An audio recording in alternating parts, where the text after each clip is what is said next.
Sa pagharap sa Senado, kinumpirma ng dating hepe ng AFP Western Command na tinawagan nga siya ng isang opisyal ng Chinese Embassy nitong Enero.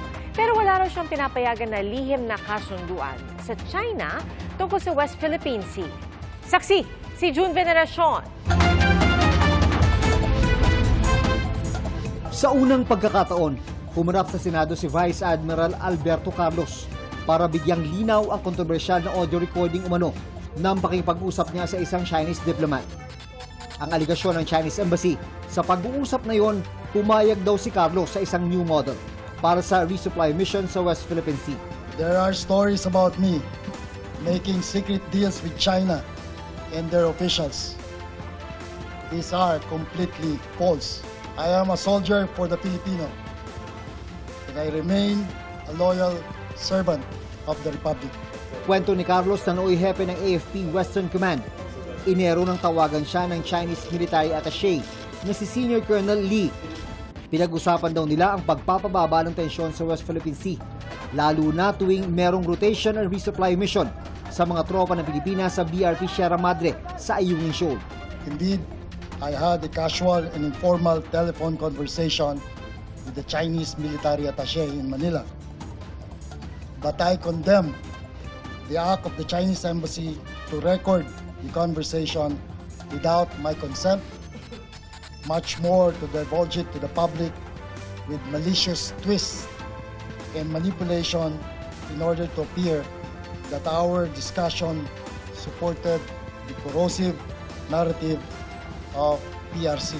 Okay, what is this that came out from the media that there was a new model? We did not discuss the new model. We did not discuss the term common understanding, new model. Were not part of our conversation, Mr. Chair. Sa gitna ng kontrobersya, natanggal si Carlos sa pwesto bilang Westcom Chief. Masama loob mo kay sa military attaché ng China? Dahil No, sir. binulgar niya yung No, sir. It's conversation part niya. of the game, Mr. Chair. He apologized to you. In the message, yes, Mr. Chair. He apologized to you, Yes, Mr. Chair. but you did not reply. I did not reply. Nang tanungin kung ano ang mga detalye ng phone conversation na tumagal lang daw ng 3 hanggang 5 minuto, nakiusap si Vice Admiral Alberto Carlos ng executive session. Pumayag naman ang mga senador. Ayon sa DOJ, wiretapping ang nangyari dahil sinabi ni Carlos na walang permiso niya ang pagre-record ng usapan. Hinihinga namin ng reaksyon ang Chinese Embassy. Imbitado sa pagdinig si Chinese Ambassador Wang Zilian pero hindi siya dumalo. Gate naman ng Senate Majority Leader Francis Tolentino, dapat may managot dito.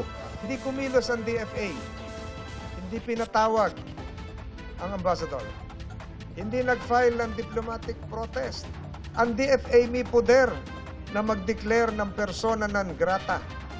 Hindi ko rin alam kung ano pa yung hinihintay natin dito. The DFA would have to defer to the law enforcement agencies in looking into the reports of wiretapping. Isa pa sa pinagmumula ng tensyon sa relasyon ng dalawang bansa, ang Panatag Shoal o Baho de Masinloc, kung saan bine-verify ng Philippine Navy ang ulat na may na-detect umanong pipes o mga tubo. Maraming paraan. Maraming paraan. How to confirm a report.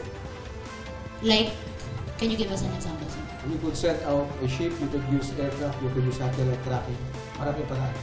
You could leverage our partners and allies. Para sa GMA Integrated News, June Veneracion ang inyong saksi. Mga kapuso, sama-sama tayong maging saksi.